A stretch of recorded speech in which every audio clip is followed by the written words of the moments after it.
ಇದರಲ್ಲಿ ಅಮೆರಿಕ ಗೆಲ್ಲುತ್ತಾ ಅಥವಾ ಇರಾನ್ ಗೆಲ್ಲುತ್ತಾ?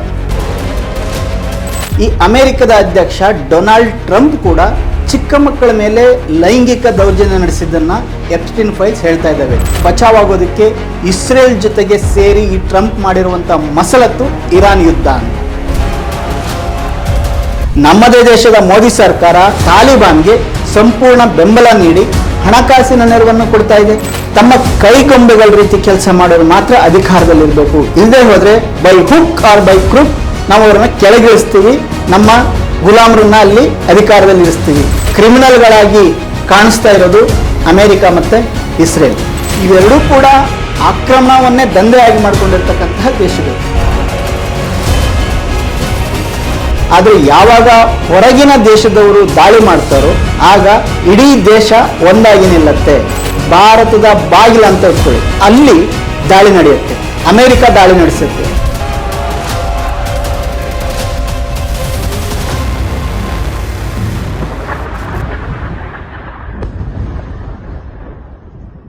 ಆತ್ಮೀಯ ವೀಕ್ಷಕರೇ, ಕನ್ನಡ ಪ್ಲಾನೆಟ್ಗೆ ಸ್ವಾಗತ. ನಾನು ನಿಮ್ಮ ಹರ್ಷಕುಮಾರ್ ಕುಗ್ವೆ. ಪಶ್ಚಿಮ ಏಷ್ಯಾದ ದೇಶಗಳಲ್ಲಿ ಕಳೆದ ಒಂದು ವಾರದಿಂದ ಬಾಂಬುಗಳು, ಕ್ಷಿಪಣಿಗಳು ಸಾಕ್ಷಾತ್ ನರಕವನ್ನು ಸೃಷ್ಟಿಸ್ತವೆ.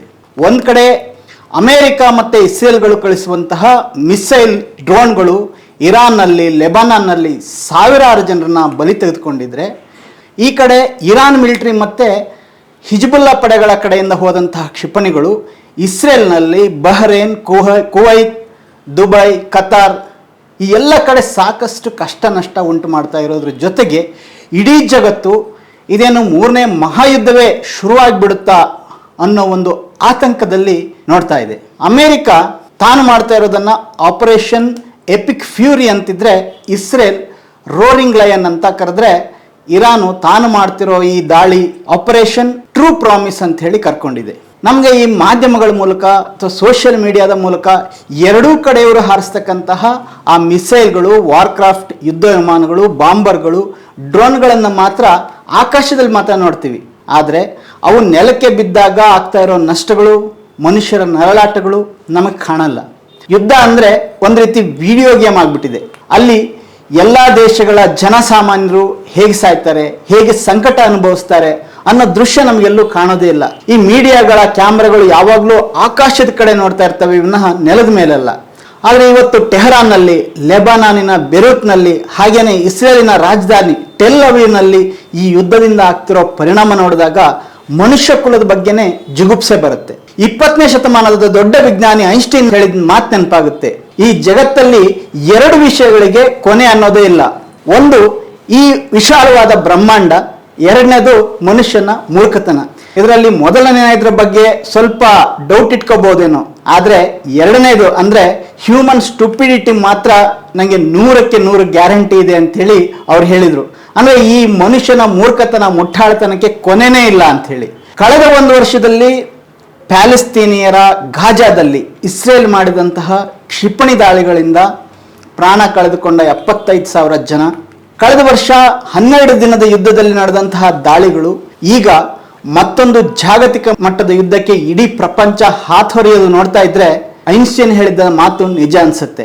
ಹಾಗಾದ್ರೆ ಕಳೆದ 7 ದಿನಗಳಿಂದ ನಡೀತಿರೋ ಈ ಯುದ್ಧ ಶುರುವಾಗಿದ್ದು ನಿಜಕ್ಕೂ ಯಾಕೆ? ಇದರಲ್ಲಿ ಅಮೆರಿಕ ಗೆಲ್ಲುತ್ತಾ ಅಥವಾ ಇರಾನ್ ಗೆಲ್ಲುತ್ತಾ? ಈ ಯುದ್ಧ ಉಂಟು ಮಾಡುವ ತಕ್ಷಣದ ಮತ್ತೆ ದೀರ್ಘಕಾಲದ ಪರಿಣಾಮ ಏನು? ಭೀಕರವಾದಂತಹ ಪರಿಣಾಮ ಏನು? ಈ ಯುದ್ಧ ಅಕಸ್ಮಾತ್ 1-2 ತಿಂಗಳು ಮುಂದುವರೆದ್ರೆ ಇಡೀ ಪ್ರಪಂಚ ಈಗಿರೋ ರೀತಿಯಲ್ಲೇ ಇರುತ್ತಾ? ವರ್ಸ್ಟ್ ಸಿನಾರಿಯೋ ಏನಾಗ್ಬೋದು? ಈ ಎಲ್ಲ ವಿಚಾರಗಳನ್ನು ಈ ವಿಡಿಯೋ ಸರಣಿಯಲ್ಲಿ ಹೇಳ್ತೀನಿ. ಅದಕ್ಕೆ ಮುಂಚೆ ನೀವು ಕನ್ನಡ ಪ್ಲಾನೆಟ್ ಸಬ್ಸ್ಕ್ರೈಬ್ ಮಾಡದೇ ಇದ್ದರೆ ದಯವಿಟ್ಟು ಸಬ್ಸ್ಕ್ರೈಬ್ ಮಾಡಿ ಮತ್ತು ಬೆಲ್ ಬಟನ್ ಒತ್ತಿ. ಪ್ರಿಯ ವೀಕ್ಷಕರೇ, ಒಂದೊಂದೇ ವಿಷಯವನ್ನು ನೋಡ್ತಾ ಹೋಗೋಣ. ಮೊದಲನೇ ಪ್ರಶ್ನೆ, ಈ ಯುದ್ಧ ಶುರುವಾಗಿದ್ದು ಯಾಕೆ? ನಿಮಗೆಲ್ಲ ತಿಳಿದ ರೀತಿಯಲ್ಲಿ ಈ ಯುದ್ಧ ಫೆಬ್ರವರಿ 28ಕ್ಕೆ ಅಮೆರಿಕ, ಇಸ್ರೇಲ್ ಜಂಟಿಯಾಗಿ ಇರಾನ್ ಮೇಲೆ ದಾಳಿ ನಡೆಸುವ ಮೂಲಕ ಶುರುವಾಯಿತು. ಇರಾನ್ ಜೊತೆ ಅಮೆರಿಕ ಮಾತುಕತೆ ನಡೆಸ್ತಾ ಇದ್ದಂಗೆ ಈ ದಾಳಿ ಏಕಾಏಕಿ ನಡೀತು. ಇದಕ್ಕೆ ಅಮೆರಿಕ ಹೇಳಿದ ಕಾರಣ ಕೂಡ ಅನುಮಾನ ಹುಟ್ಟಿಸಿತ್ತು. ಅಮೆರಿಕದ ಅಧ್ಯಕ್ಷ ಡೊನಾಲ್ಡ್ ಟ್ರಂಪ್ ಇರಾನ್ನಲ್ಲಿ ಆಡಳಿತ ಬದಲಾಯಿಸೋದಕ್ಕೆ, ಅಂದ್ರೆ ರೆಜಿಮ್ ಚೇಂಜ್ ಮಾಡೋದಕ್ಕೆ ನಾವು ಈ ದಾಳಿ ಮಾಡ್ತಾ ಇದ್ದೀವಿ, ಈ ದಾಳಿ ಮಾಡಿದ್ದೀವಿ ಅಂತ ಹೇಳಿಕೆ ಕೊಟ್ಟರೆ, ಅಮೆರಿಕದ secretary of States Marco Rubio ಹೇಳಿದ್ದೆ ಬೇರೆ ರೀತಿ ಇತ್ತು. ಮಾರ್ಚ್ 3ನೇ ತಾರೀಕು ಅವ್ರು ಹೇಳಿದ ಪ್ರಕಾರ, ಅಂದ್ರೆ ರೂಬಿಯೋ ಹೇಳಿದ ಪ್ರಕಾರ, ಅಮೆರಿಕ ದಾಳಿ ನಡೆಸಿದ್ದು ಇಸ್ರೇಲ್ ಕಾರಣಕ್ಕೆ ಅಂತ. ಇಸ್ರೇಲ್ ಇರಾನ್ ಮೇಲೆ ದಾಳಿ ಮಾಡಕ್ ಹೊರಟಿತ್ತು, ಹೀಗಾಗಿ ಅಮೆರಿಕ ಇರಾನ್ ಮೇಲೆ ದಾಳಿ ಮಾಡ್ತು. ಇದು ಹೇಗಿದೆ ಅಂತ ಹೇಳಿದ್ರೆ, ನೆಂಟರ ಮನೆಯವನು ಪಕ್ಕದ ಮನೆಯವನಿಗೆ ಹೊಡೆಯಕ್ ಬರ್ತಾ ಇದ್ದಾನೆ ಅಂತ ಹೇಳಿ ನಾವು ಪಕ್ಕದ ಮನೆಯವನಿಗೆ ಹೊಡೆದಂಗೆ. ಟ್ರಂಪ್ ಆಮೇಲೆ ಹೇಳಿದ್ದೇನೆಂದ್ರೆ, ಈ ಇರಾನ್ನವರು ಇಸ್ರೇಲ್ ಮೇಲೆ ದಾಳಿ ಮಾಡ್ತಾರೆ ಅಂತ ಹೇಳಿ ನಾವು ಇರಾನ್ ಮೇಲೆ ದಾಳಿ ಮಾಡಿದ್ವಿ ಅಂತ. ಇವ್ರ ಮಾತಲ್ಲಿ ಇಡೀ ಜಗತ್ತಿಗೆ ಒಂದು ವಿಷಯ ಗೊತ್ತಾಗಿದೆ ಏನಂದ್ರೆ, ಇವರು ಮೊದಲು ದಾಳಿ ಮಾಡಿ ನಂತರ ಅದಕ್ಕೆ ಕಾರಣಗಳನ್ನ ಹುಡುಕೋಕ್ ಶುರು ಮಾಡಿದ್ರು, ಅಥವಾ ಕಾರಣಗಳನ್ನ ಸಮರ್ಥನೆಗಳನ್ನ ಕೊಡೋಕ್ ಶುರು ಮಾಡಿದ್ರು ಅಂತ. ಹಾಗಾದ್ರೆ ಅಸಲಿಗೆ ಈ ಇರಾನ್ ಮೇಲೆ ದಾಳಿ ಮಾಡಿದ್ದು, ಇಸ್ರೇಲ್ ಮತ್ತು ಅಮೆರಿಕ ದಾಳಿ ಮಾಡಿದ್ದು ಯಾಕಾಗಿ? ಇದಕ್ಕೆ ಇರುವಂತಹ ಮುಖ್ಯ ಕಾರಣ 3. ಮೊದಲನೇದು ಎಪ್ಸ್ಟೀನ್ ಫೈಲ್ಸ್. ನೀವೆಲ್ಲ ನೋಡಿರ್ತೀರ, ಕಳೆದ 1-2 ತಿಂಗಳಲ್ಲಿ ಈ ಎಪ್ಸ್ಟೀನ್ ಫೈಲ್ಸ್ ಮೂಲಕ ಜಗತ್ತಿನ ಬೇರೆ ಬೇರೆ ದೇಶಗಳ ವಿಕೃತ ಮನಸ್ಥಿತಿಯ ಶ್ರೀಮಂತರ ಕೂಟ ಯಾವ ರೀತಿ ಕೆಲಸ ಮಾಡುತ್ತೆ ಅನ್ನೋದು ಬಯಲಾಯಿತು. ಇವರು ಪೆಡೋಫೈಲ್ಸ್ ಅಂದ್ರೆ ಶಿಶುಕಾಮಿಗಳು. ಈ Epstein, Donald Trump, Bill Clinton, Bill Gates, Britain ರಾಜಕುಮಾರ ಪ್ರಿನ್ಸ್ ಆಂಡ್ರೂ, ಭಾರತದ ಮಂತ್ರಿ ಹರ್ದೀಪ್ ಪುರಿ, ಅನಿಲ್ ಅಂಬಾನಿ, ಹೀಗೆ ಸಾಲು ಸಾಲು ಜಗತ್ತಿನ ದಿಗ್ಗಜರ ಬಣ್ಣ ಬಯಲಾಯಿತು. ಎಪ್ಸ್ಟೀನ್ ಒಬ್ಬ ಇಸ್ರೇಲಿನ ಜನಾಂಗೀಯವಾದಿ ಜಿಯೋನಿಸ್ಟ್. ಅವನು ದೊಡ್ಡವ್ರನ್ನೆಲ್ಲ ಬುಟ್ಟಿಗೆ ಹಾಕೊಂಡು ತನ್ನ ರಹಸ್ಯ ದ್ವೀಪಕ್ಕೆ ಕರ್ಕೊಂಡು ಹೋಗಿ ನಾನಾ ದೇಶಗಳ ಹದಿಹರಿಯದ ಅಪ್ರಾಪ್ತ ವಯಸ್ಸಿನ ಹೆಣ್ಣು ಮಕ್ಕಳ ಮೇಲೆ ರೇಪ್ ಮಾಡಿಸಿ ಅದನ್ನ ವಿಡಿಯೋ ರೆಕಾರ್ಡ್ ಮಾಡಿಕೊಂಡು ನಂತರ ಬ್ಲ್ಯಾಕ್ ಮೇಲ್ ಮಾಡ್ಕೊಂಡು ಬಂದಿದ್ದ. ಬಹಳ ಮುಖ್ಯವಾಗಿ ಈ ಅಮೆರಿಕದ ಅಧ್ಯಕ್ಷ ಡೊನಾಲ್ಡ್ ಟ್ರಂಪ್ ಕೂಡ ಚಿಕ್ಕ ಮಕ್ಕಳ ಮೇಲೆ ಲೈಂಗಿಕ ದೌರ್ಜನ್ಯ ನಡೆಸಿದ್ದನ್ನ ಎಪ್ಸ್ಟೀನ್ ಫೈಲ್ಸ್ ಹೇಳ್ತಾ ಇದ್ದಾವೆ. ಇನ್ನು ಬಿಡುಗಡೆ ಆಗಬೇಕಾಗಿರುವ ಸುಮಾರು 3 ಮಿಲಿಯನ್ ಅಂದ್ರೆ 30 ಲಕ್ಷ ಫೈಲ್ಗಳು ಏನಾದ್ರು ಹೊರಗೆ ಬಂದ್ರೆ ಇವರ ಎಲ್ಲ ವಿಕೃತಿ ಇನ್ನೂ ಬಯಲಾಗಬಹುದು. ಇದರ ಪರಿಣಾಮ ಟ್ರಂಪ್ ಅಧ್ಯಕ್ಷ ಪದವಿಯಿಂದ ಕೆಳಗಿಳಿದು ಜೈಲಿಗೆ ಹೋಗಬೇಕಾಗತ್ತೆ. ಹೀಗಾಗಿ ಇಡೀ ಜಗತ್ತನ್ನ ಬೇರೆ ಒಂದು ಸಮಸ್ಯೆಗೆ ಸಿಕ್ಕಾಕ್ಸಿ ತಾವು ಬಚಾವಾಗೋದಕ್ಕೆ ಇಸ್ರೇಲ್ ಜೊತೆಗೆ ಸೇರಿ ಈ ಟ್ರಂಪ್ ಮಾಡಿರುವಂತ ಮಸಲತ್ತು ಇರಾನ್ ಯುದ್ಧ ಅಂತ. ಇದನ್ನ ಸ್ವತಃ ಅಮೆರಿಕದವರು ಇವತ್ತು ಹೇಳ್ತಾ ಇದ್ದಾರೆ. ಇವತ್ತು ಅಮೆರಿಕದ 80% ಜನ ಇರಾನ್ನಲ್ಲಿ ಅಮೆರಿಕ ಇಸ್ರೇಲ್ ಮಾಡ್ತಿರೋ ದಾಳಿಯ ವಿರುದ್ಧ ಇದ್ದಾರೆ ಅಂತ ಹೇಳಿ ಒಂದು ಸರ್ವೆ ಹೇಳ್ತಾ ಇದೆ. 2ನೇ ಕಾರಣ ಇಸ್ರೇಲ್ನ ಕೆಟ್ಟ ಒಂದು ವಿಸ್ತರಣವಾದಿ ಆಕಾಂಕ್ಷೆ. ಇಸ್ರೇಲ್ ಭೂಪಟವನ್ನ ದೊಡ್ಡದು ಮಾಡಬೇಕು, ಗ್ರೇಟರ್ ಇಸ್ರೇಲ್ ಮಾಡಬೇಕು ಅನ್ನೋದು ಅದರ ಅಜೆಂಡಾ.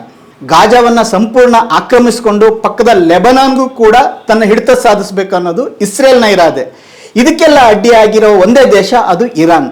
ಈ ಇರಾನ್ ಅನ್ನ ಅಮೆರಿಕದ ಜೊತೆ ಸೇರ್ಕೊಂಡು ಮಟ್ಟ ಹಾಕಬೇಕು. ಅದಕ್ಕಾಗಿ ಟ್ರಂಪ್ ಸರ್ಕಾರದಲ್ಲಿರುವಂತಹ ಜಿಯೋನಿಸ್ಟ್ ಯಹೂದಿಗಳ ಗುಂಪು ಈ ಟ್ರಂಪ್ ಮೇಲೆ ಒಂದು ಒತ್ತಡ ತಂದು ಈ ರೀತಿ ಯುದ್ಧ ಮಾಡಿಸ್ತಾ ಇದೆ ಅನ್ನೋದು ಒಂದು ಕಾರಣ. ಇನ್ನು 3ನೇ ಕಾರಣ, ಇವತ್ತು ಪಶ್ಚಿಮ ಏಷ್ಯಾದಲ್ಲಿ ಇರಾನ್ ಒಂದನ್ನ ಮಟ್ಟ ಹಾಕಿದ್ರೆ ಇಡೀ ಅರಬ್ ದೇಶಗಳ ಮೇಲೆ ತಮ್ಮ ಸಂಪೂರ್ಣ ನಿಯಂತ್ರಣ ಹೇರಬಹುದು. ತಮ್ಮ ಕೈ ಬೊಂಬೆ ಸರ್ಕಾರಗಳ ಮೂಲಕ ಬೇಕಾದ ರೀತಿ ಲೂಟಿ ಮಾಡಬಹುದು, ಗೂಂಡಾಗಿರಿ ಮಾಡ್ಕೊಂಡಿರ್ಬೋದು ಅನ್ನೋದು ಅಮೆರಿಕ ಮತ್ತೆ ಇಸ್ರೇಲ್ಗಳ ಒಂದು ಜಂಟಿ ಹಿತಾಸಕ್ತಿ. ಹೀಗಾಗಿ ಇವತ್ತು ಯುದ್ಧಕ್ಕೆ ಏನು ಕಾರಣ ಅಂತ ಅಮೆರಿಕ ಮತ್ತೆ ಇಸ್ರೇಲ್ ಏನು ಹೇಳ್ತಾ ಇದೆ, ಅದರಲ್ಲಿ ಯಾವುದೇ ಲಾಜಿಕ್ ಇಲ್ಲ ಅನ್ನೋದು ಮೇಲ್ನೋಟಕ್ಕೆ ಗೊತ್ತಾಗುತ್ತೆ. ಆಳದಲ್ಲಿ ಈ ಯುದ್ಧ ನಡೀತಾ ಇರೋದು ಅರಬ್ ದೇಶಗಳ ಮೇಲಿನ ಟೋಟಲ್ ಕಂಟ್ರೋಲ್ ಮತ್ತೆ ಇಡೀ ಜಗತ್ತಿನ ಮೇಲೆ ಯಜಮಾನಿಕೆಗಾಗಿ. ಈ ಯುದ್ಧ ಶುರುವಾದ ಮೇಲೆ ಅಮೆರಿಕ ಮತ್ತೆ ಇಸ್ರೇಲ್ ವಾಯುದಾಳಿ ನಡೆಸಿ ಇರಾನಿನ ಸುಪ್ರೀಂ ಲೀಡರ್ ಆಯತುಲ್ಲಾ ಖಮೇನಿಯನ್ನ ಕೊಂದಾಕಿದ್ರು. ಈ ಖಮೇನಿ ಇರಾನಿನ ಮಟ್ಟಿಗೆ ಒಬ್ಬ ಧಾರ್ಮಿಕ ಸರ್ವಾಧಿಕಾರಿ. ಕಳೆದ ಕೆಲವಾರು ವರ್ಷಗಳಿಂದ ಇರಾನಿನ ಸಾವಿರಾರು ಜನತೆ ಬೀದಿಗಿಳಿದು ಇವರ ದಬ್ಬಾಳಿಕೆ ವಿರುದ್ಧ ಪ್ರತಿಭಟನೆ ಮಾಡಿದ್ರು. 2022ರಲ್ಲಿ ಇಡೀ ಇರಾನನ್ನ ವ್ಯಾಪಿಸಿಕೊಂಡಂತಹ ಮಾಷಾ ಅಮೀನಿ ಪ್ರತಿಭಟನೆ ಕೂಡ ನಡೆದಿತ್ತು.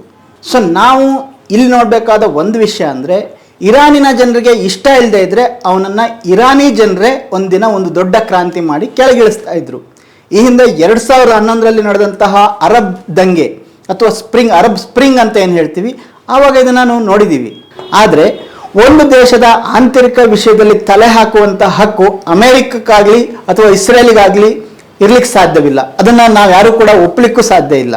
ನಮ್ಮಲ್ಲಿ ಸೋಷಿಯಲ್ ಮೀಡಿಯಾದಲ್ಲಿ ಕೆಲವರು ಮಾತಾಡೋದನ್ನು ನೋಡಿದ್ದೀನಿ. ಖಮೇನಿ ಒಬ್ಬ ಮತಾಂಧ, ಹೀಗಾಗಿ ಅವನನ್ನ ಅಮೆರಿಕ ಇಸ್ರೇಲ್ ಸೇರಿ ಹತ್ಯೆ ಮಾಡಿದ್ದು ಸರಿ ಅಂತ ಹೇಳಿ. ಆದರೆ ನಮ್ಮದೇ ದೇಶದ ಮೋದಿ ಸರ್ಕಾರ ಈ ಖಮೇನಿಗಿಂತನೂ ಕ್ರೂರವಾದಂತಹ ಮುಸ್ಲಿಂ ಮತಾಂಧ ಸರ್ಕಾರ ತಾಲಿಬಾನ್ಗೆ ಸಂಪೂರ್ಣ ಬೆಂಬಲ ನೀಡಿ ಹಣಕಾಸಿನ ನೆರವನ್ನು ಕೊಡ್ತಾ ಇದೆ. ಇದು ಯಾಕೆ? ಖಮೇನಿ ಮತಾಂಧ ಅಂದ್ರೆ ಆ ದೇಶದ ಜನ ಅದನ್ನ ನಿರ್ಧಾರ ಮಾಡಬೇಕು. ಇವತ್ತು ನಮ್ಮಲ್ಲಿ ಮೋದಿ ಮತ್ತೆ ಬಿಜೆಪಿ ಕೂಡ ಮತಾಂಧರಿಗೆ ಕುಮ್ಮಕ್ಕು ಕೊಟ್ಟಿರೋದನ್ನ ನಾವು ನೋಡಿದೀವಿ. ಇದ್ರ ಬಗ್ಗೆ ಇಡೀ ದೇಶದಲ್ಲಿ ಪ್ರತಿರೋಧ ಬಂದಿದೆ. ಹಾಗಂತ ಬೇರೆ ಯಾವುದೋ ದೇಶದವರು ನಮ್ಮ ಸರ್ಕಾರದ ಮೇಲೆ ಅಥವಾ ಮೋದಿ ಸರ್ಕಾರದ ಮೇಲೆ ಬಂದು ದಾಳಿ ಮಾಡಿದ್ರೆ ಅದನ್ನ ನಾವು ಸಹಿಸೋಕ್ ಸಾಧ್ಯನಾ? ಸಾಧ್ಯ ಇಲ್ಲ. ಹೊರಗಿನ ಯಾವುದೇ ದೇಶ ನಮ್ಮ ದೇಶದ ರಾಜಕೀಯ ಅಥವಾ ಧಾರ್ಮಿಕ ನಾಯಕರ ಮೇಲೆ ನಾವು ದಾಳಿ ಮಾಡಿದ್ರೆ ಅದನ್ನ ನಾವು ಖಂಡಿತವಾಗಿ ಖಂಡಿಸ್ತೀವಿ ಮತ್ತು ಅದ್ರ ವಿರುದ್ಧ ನಿಲ್ತೀವಿ, ಎಲ್ಲರೂ ಒಟ್ಟಾಗಿ ನಿಲ್ತೀವಿ. ಅಂತಹ ಯಾವುದೇ ದಾಳಿ ನಮ್ಮ ದೇಶದ ಒಂದು ಸಾರ್ವಭೌಮತೆ ಮೇಲಿನ ದಾಳಿ ಅಂತ ನಾವು ನೋಡ್ತೀವಲ್ವಾ. ಇವತ್ತು ಈ ಅಮೆರಿಕ ಮತ್ತೆ ಇಸ್ರೇಲ್ ಎರಡೂ ದೇಶದ ಐಲಿದೊರೆಗಳು ಸೇರಿ ಇರಾನ್ ಮೇಲೆ ಮಾಡಿದ್ದು ಇರಾನ್ ದೇಶದ ಒಂದು ಸಾರ್ವಭೌಮತೆ ಮೇಲೆ ಒಂದು ದಾಳಿ ಅನ್ನೋದನ್ನ ನಾವೆಲ್ಲರೂ ಕೂಡ ತಿಳ್ಕೋಬೇಕಾಗತ್ತೆ. ಇವತ್ತು ಇದೇ ಅಮೆರಿಕದ ಮಿತ್ರ ರಾಷ್ಟ್ರ ನ್ಯಾಟೋದಲ್ಲಿ ಸದಸ್ಯ ದೇಶ ಆಗಿರ್ತಕ್ಕಂಥ ಸ್ಪೇನ್ನ ಪ್ರಧಾನಿ ಕೂಡ ಈ ದಾಳಿಯನ್ನ ಮುಲಾಜಿಲ್ಲದೆ ಖಂಡಿಸಿದ್ದಾರೆ. ಸ್ಪೇನ್ ಪ್ರಧಾನಿಯ ಧೈರ್ಯವನ್ನ ನಾವು ಮೆಚ್ಚಲೇಬೇಕಾಗತ್ತೆ. ಇಲ್ಲಿ ಅಮೆರಿಕ ಮತ್ತೆ ಇಸ್ರೇಲ್ದು ಒಂದು ಲೆಕ್ಕಾಚಾರ ಇತ್ತು. ಈ ಖಮೇನಿಯನ್ನ ಸಾಯಿಸಿಬಿಟ್ಟ ತಕ್ಷಣ ಇರಾನ್ ಅಲ್ಲಿ ಸಂಪೂರ್ಣ ಆಡಳಿತ ಕೊಲಾಪ್ಸ್ ಆಗ್ಬಿಡುತ್ತೆ, ನಾವು ಹೇಳಿದ ವ್ಯಕ್ತಿ ಇರಾನಿನಲ್ಲಿ ಸರ್ಕಾರ ಮಾಡ್ತಾನೆ ಅಂತ ಹೇಳಿ. ಇದು ಅವರ ಯೋಚನೆ ಮತ್ತೆ ಯೋಜನೆ. ಯಾಕಂದ್ರೆ ಈ ಅಮೆರಿಕದ CIA ಮತ್ತೆ ಪೆಂಟಗಾನ್ ಸೇರಿ ಈ ರೀತಿ ಮಾಡಿರ್ತಕ್ಕಂಥ ಒಂದು ದೊಡ್ಡ ಲಿಸ್ಟ್ ಇದೆ. ಹಿಂದೆ ಇರಾಕ್ನಲ್ಲಿ ಸದ್ದಾಂ ಹುಸೇನ್ ಅನ್ನ ಕೊಂದಾಗ ಹೀಗೆ ಮಾಡಿದ್ರು. ಸಿರಿಯಾದಲ್ಲಿ ಅಧ್ಯಕ್ಷ ಬಶಾರ್ ಅಲ್ ಅಸಾದ್ ವಿಷಯದಲ್ಲೂ ಕೂಡ ಹೀಗೆ ಮಾಡಿದ್ರು. ವಿಯೆಟ್ನಾಂ ಅಲ್ಲಿ ಅಧ್ಯಕ್ಷ DM ಮತ್ತೆ ಅವನ ಸೋದರನನ್ನ ಹೀಗೆ ಮಾಡಿದ್ರು. ಗ್ವಾಟೆಮಾಲಾದಲ್ಲಿ ಅಧ್ಯಕ್ಷ ಅರ್ಬೆಂಜ್ ಅಮೆರಿಕದ ಕಂಪನಿಗಳಿಗೆ ಟ್ಯಾಕ್ಸ್ ಆಗಿದೆ ಅಂತ ಹೇಳಿ ಅವನನ್ನ ಕೆಳಗಿಳಿಸಿದ್ರು. ಕಾಂಗೋದ ಅಧ್ಯಕ್ಷ ಲುಮುಂಬಾನನ್ನು ಕೂಡ ಕೆಳಗಿಳಿಸಿದ್ರು. ಚಿಲಿ ದೇಶದ ಒಬ್ಬ ಸ್ವಾಭಿಮಾನಿ ಅಧ್ಯಕ್ಷ ಸಾಲ್ವಡಾರ್ ಅಲೆಂಡೆಯನ್ನ ಕೂಡ ಆತ ಇಡೀ ದೇಶದಲ್ಲಿ ತಾಮ್ರ ಕೈಗಾರಿಕೆಯನ್ನ ರಾಷ್ಟ್ರೀಕರಣ ಮಾಡಿದೆ ಅಂತ ಹೇಳಿ ಕೆಳಗಿಳಿಸಿದ್ರು. ಘಾನಾದಲ್ಲಿ ಪ್ರೆಸಿಡೆಂಟ್ ಕ್ವಾಮೆ, ಕ್ಯೂಬಾದಲ್ಲಿ ಚೆಗುವಾರ, ಲಿಬಿಯಾದಲ್ಲಿ ಗಡಾಫಿ, ಮನ್ನಿತ್ಲಾಗೆ ವೆನಿಜುವೆಲಾದಲ್ಲಿ ಅಧ್ಯಕ್ಷ ಮುದೋರನನ್ನು ಕೂಡ ಕಿಡ್ನಾಪ್ ಮಾಡಿ ಅಲ್ಲಿ ತಮಗೆ ಬೇಕಾದವರನ್ನು ಕೂರಿಸಿದ್ರು. ಇದು ಯಾವತ್ತಿಂದನೂ ಅಮೆರಿಕ ಮಾಡಿಕೊಂಡು ಬಂದಿರತಕ್ಕಂತಹ ನೀತಿ. ತಮ್ಮ ಕೈಗೊಂಬೆಗಳ ರೀತಿ ಕೆಲಸ ಮಾಡೋರು ಮಾತ್ರ ಅಧಿಕಾರದಲ್ಲಿರಬೇಕು, ಇಲ್ಲದೆ ಹೋದ್ರೆ ಬೈ ಹುಕ್ ಆರ್ ಬೈ ಕ್ರುಕ್ ನಾವು ಅವರನ್ನ ಕೆಳಗಿಳಿಸ್ತೀವಿ, ನಮ್ಮ ಗುಲಾಮರನ್ನ ಅಲ್ಲಿ ಅಧಿಕಾರದಲ್ಲಿ ಇರಿಸ್ತೀವಿ. ಆದ್ರೆ ಇರಾನ್ನಲ್ಲಿ ಪರಿಸ್ಥಿತಿ ಬೇರೆನೆ ಆಗ್ತಾ ಇದೆ. ಒಂದ್ ವೇಳೆ ಇರಾನ್ ದೇಶವೇ ಏನಾದ್ರೂ ಮುಂದೆ ನುಗ್ಗಿ ಮೊದಲು ಇಸ್ರೇಲ್ ಮೇಲೆ ದಾಳಿ ಮಾಡಿದ್ರೆ ಅಥವಾ ಯಾವುದೇ ದೇಶದ ಮೇಲೆ ಅದು ದಾಳಿ ಮಾಡಿದ್ರೆ ಅದಕ್ಕೆ ಪ್ರತಿಯಾಗಿ ಅಮೆರಿಕ ಇಸ್ರೇಲ್ ಹೋಗಿ ಇರಾನ್ ಮೇಲೆ ದಾಳಿ ಮಾಡಿದ್ರೆ ಆವಾಗ ಇಡೀ ಲೋಕ ಹೇಳ್ತಾ ಇತ್ತು ಇದು ಕರೆಕ್ಟ್ ಅಂತ ಹೇಳಿ. ಆದ್ರೆ ಇಲ್ಲಿ ಹಾಗಾಗಿಲ್ಲ. ಇಲ್ಲಿ ತಪ್ಪಿತಸ್ಥರ ಜಾಗದಲ್ಲಿ ಅಥವಾ ಕ್ರಿಮಿನಲ್ಗಳಾಗಿ ಕಾಣಿಸ್ತಾ ಇರೋದು ಅಮೆರಿಕ ಮತ್ತೆ ಇಸ್ರೇಲ್. ಇದರಿಂದ ಅಡ್ವಾಂಟೇಜ್ ಆಗಿರೋದು ಇರಾನಿಗೆ ಅಲ್ವಾ? ಪ್ರಿಯ ವೀಕ್ಷಕರೇ, ಈಗ ಸದ್ಯದ ಪರಿಸ್ಥಿತಿಯಲ್ಲಿ ಇರಾನ್ ಏನು ಮಾಡ್ಬೋದು ಅಥವಾ ಏನು ಮಾಡದೇ ಇರ್ಬೋದು ಅಂತ ತಿಳ್ಕೊಳ್ಳೋದಕ್ಕೆ ಅದರ ಇತಿಹಾಸನ ತಿಳ್ಕೊಳ್ಳೋದು ಮುಖ್ಯ. ಇಲ್ಲಿ ನಾವು ಗಮನಿಸಬೇಕಾದ ಸಂಗತಿ ಏನಂದ್ರೆ, ಇರಾನ್ ಅನ್ನುವ ದೇಶ ತನ್ನ ಇತಿಹಾಸದಲ್ಲಿ ಯಾವತ್ತೂ ತಾನೇ ಮೇಲೆ ಬಿದ್ದು ಯಾವುದೇ ದೇಶದ ಮೇಲೆ ದಾಳಿ ಮಾಡಿದ ಅಥವಾ ಆಕ್ರಮಣ ಮಾಡಿದಂತಹ ಉದಾಹರಣೆ ಇಲ್ಲ. ಆದರೆ ಈ ರೀತಿಯ ಇತಿಹಾಸ ಇಸ್ರೇಲ್ಗಿಲ್ಲ ಅಥವಾ ಅಮೆರಿಕಕ್ಕಿಲ್ಲ. ಇವೆರಡೂ ಕೂಡ ಆಕ್ರಮಣವನ್ನೇ ದಂಧೆಯಾಗಿ ಮಾಡಿಕೊಂಡಿರ್ತಕ್ಕಂತಹ ದೇಶಗಳು. ಇರಾನ್ ಯಾವ ರೀತಿ ನಮ್ಮ ಭಾರತ ತನ್ನದೇ ರೀತಿಯಲ್ಲಿ ಒಂದು ಬಲಿಷ್ಠ ದೇಶವಾಗಿ ಕಳೆದ 75 ವರ್ಷದಲ್ಲಿ ಬೆಳೆದು ಬಂದಿದೆಯೋ ಅದೇ ರೀತಿ ಬೆಳ್ಕೊಂಡು ಬಂದಿದೆ. ಭಾರತದ ರೀತಿಯಲ್ಲೇ ಇರಾನ್ಗೂ ಕೂಡ ಸಾವಿರಾರು ವರ್ಷಗಳ ಒಂದು ನಾಗರಿಕತೆ ಇದೆ, ಪರಂಪರೆ ಇದೆ, ಇರಾನಿ ರಾಷ್ಟ್ರೀಯತೆ ಇದೆ. ಪರ್ಷಿಯನ್ ಸಂಸ್ಕೃತಿಗೆ 3700 ವರ್ಷಗಳ ಇತಿಹಾಸ ಇದೆ. ಅದಕ್ಕೂ ಮುಂಚೆ ಸಾವಿರಾರು ವರ್ಷ ಆ ಪ್ರದೇಶದಲ್ಲಿ ಇದ್ದಂತಹ ಈಳಂ ಸಂಸ್ಕೃತಿಯ ಬೇರುಗಳಿವೆ.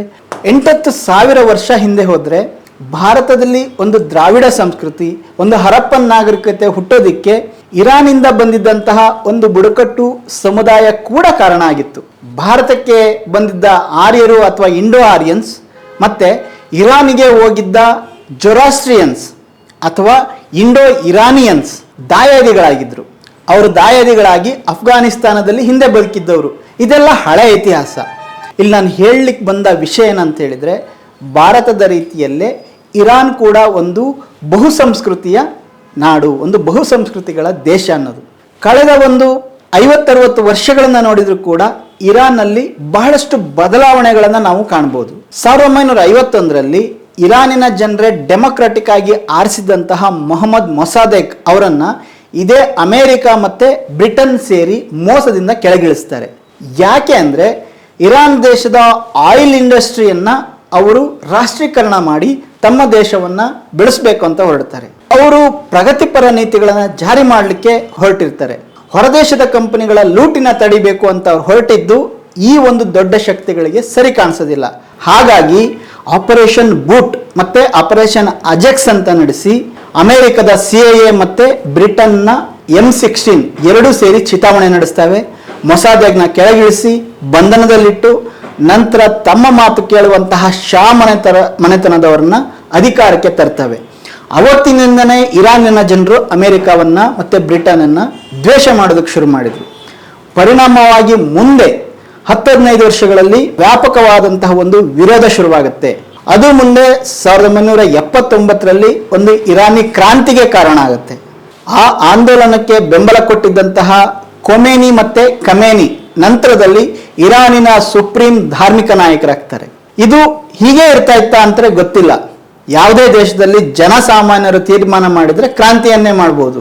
ಆದರೆ ಯಾವಾಗ ಹೊರಗಿನ ದೇಶದವರು ದಾಳಿ ಮಾಡ್ತಾರೋ ಆಗ ಇಡೀ ದೇಶ ಒಂದಾಗಿ ನಿಲ್ಲತ್ತೆ.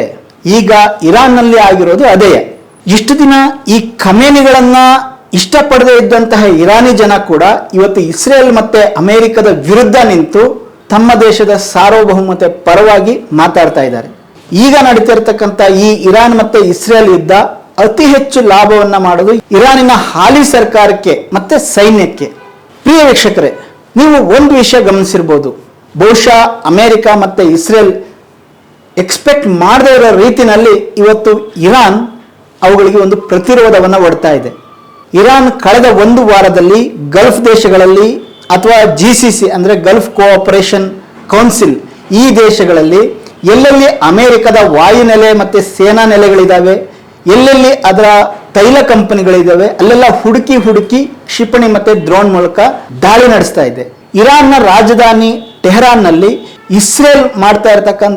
ಇಸ್ರೇಲ್ ಮತ್ತು ಅಮೆರಿಕ ಮಾಡ್ತಾ ಇರತಕ್ಕಂಥ ಬಾಂಬ್ ದಾಳಿಯಿಂದ ಇದುವರೆಗೆ 1300 ಜನ ಸತ್ತಿದ್ದಾರೆ. ಅವರೆಲ್ಲ ಸಾಮಾನ್ಯ ಇರಾನಿನ ನಾಗರಿಕರು.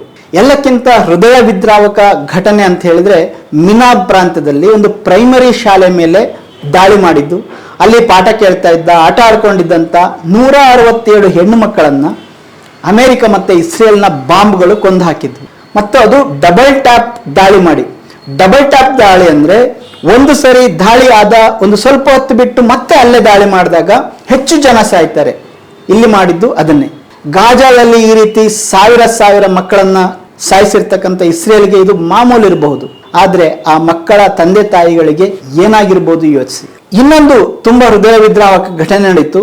ಭಾರತದ ಕೆಳಭಾಗದಲ್ಲಿ ಶ್ರೀಲಂಕಾದಿಂದ ಒಂದು 40-50 ಕಿಲೋಮೀಟರ್ ದೂರದಲ್ಲಿ ಇರಾನ್ ದೇಶದ ಡೇನಾ ಅನ್ನೋ ಹಡಗು, ಅದರಲ್ಲಿ ಸುಮಾರು 160 ಮಂದಿ ಇರಾನಿನ ನೌಕಾಪಡೆಯ ಯೋಧರು ಹೋಗ್ತಾ ಇದ್ರು. ಅವರು ಯುದ್ಧಕ್ಕಾಗಿ ಹೊರಟಿರಲಿಲ್ಲ, ನಮ್ಮ ಭಾರತ ಸೈನ್ಯದ ಅತಿಥಿಗಳಾಗಿ ಬಂದಿದ್ದವರು. ಅವರು ಭಾರತದ ವೈಜಾಗ್ನಲ್ಲಿ ಭಾರತದ ನೌಕಾಪಡೆ ಮಿಲನ್ 2026 ಅಂತೇಳಿ ಒಂದು ಅಂತಾರಾಷ್ಟ್ರೀಯ ಸಮ್ಮಿಲನ ಕಾರ್ಯಕ್ರಮ ಮಾಡುತ್ತೆ. ದೇಶದ ರಾಷ್ಟ್ರಪತಿಗಳೇ ಅದರಲ್ಲಿ ಭಾಗವಹಿಸಿದ್ರು.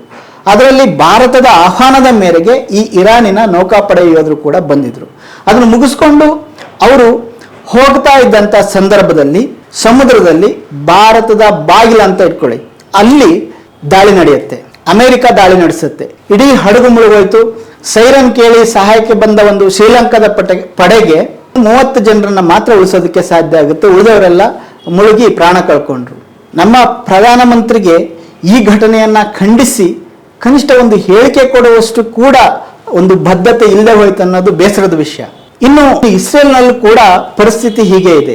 ಇಸ್ರೇಲ್ನ ರಾಜಧಾನಿ ಟೆಲ್ ಅವೀವ್ನಲ್ಲಿ ತಮ್ಮನ್ನ IDF ಸಂಪೂರ್ಣ ರಕ್ಷಿಸುತ್ತೆ, ಮೊಸಾದ್ 2 ದಿನದಲ್ಲಿ ಇರಾನನ್ನ ಮುಗಿಸಾಕ್ಬಿಡುತ್ತೆ, ನಮ್ಗೆ ಅಡ್ಡಿ ಆತಂಕ ಇಲ್ದಂತೆ ಮಾಡುತ್ತೆ ಅಂತೇಳಿ ಅದರ ಮಾತನ್ನ ನೇತನ್ಯಾಹು ಮಾತು ನಂಬ್ಕೊಂಡಿದ್ದಂತಹ ಇಸ್ರೇಲಿನ ನಾಗರಿಕರು ಇವತ್ತು ಯಾವಾಗ ತಮ್ಮ ಮೇಲೆ ಬಾಂಬ್ ಬೀಳುತ್ತೋ ಅನ್ನೋ ಒಂದು ಆತಂಕದಲ್ಲಿದ್ದಾರೆ. ಸಾವಿರಾರು ಕಟ್ಟಡ ನೆಲಸಮಾಗಿದ್ದಾವೆ ಇರಾನ್ನ ಒಂದು ದಾಳಿಯಿಂದ. ಸೊ ಯುದ್ಧದಲ್ಲಿ ಯಾರು ಗೆದ್ರು ಯಾರು ಸೋತ್ರು ನರಳೋದು ಮಾತ್ರ ಸಾಮಾನ್ಯ ಜನ ಅನ್ನೋದನ್ನ ನೆನ್ಪಿಟ್ಕೊಳ್ಳೋಣ. ಇಷ್ಟು ಹೇಳ್ತಾ ಪ್ರಿಯ ವೀಕ್ಷಕರೇ, ಈ ಒಂದು ಈಗ ನಡೀತಾ ಇರತಕ್ಕಂತಹ ಯುದ್ಧ ಯಾವ ರೀತಿ ಪರಿಣಾಮಗಳನ್ನ, ಯಾವ ರೀತಿ ಒಂದು ಘನ ಘೋರ ಪರಿಣಾಮಗಳನ್ನ ಮುಂದೆ ಬೀರ್ಬೋದು, ಇನ್ನೊಂದು 2 ತಿಂಗಳಲ್ಲಿ ಬೀರ್ಬೋದು ಅನ್ನೋದನ್ನ ಮುಂದಿನ ವಿಡಿಯೋದಲ್ಲಿ ಹೇಳ್ತೀನಿ. ತಪ್ಪದೇ ನೋಡ್ತೀರಿ ಕನ್ನಡ ಪ್ಲಾನೆಟ್. ನಮಸ್ಕಾರ.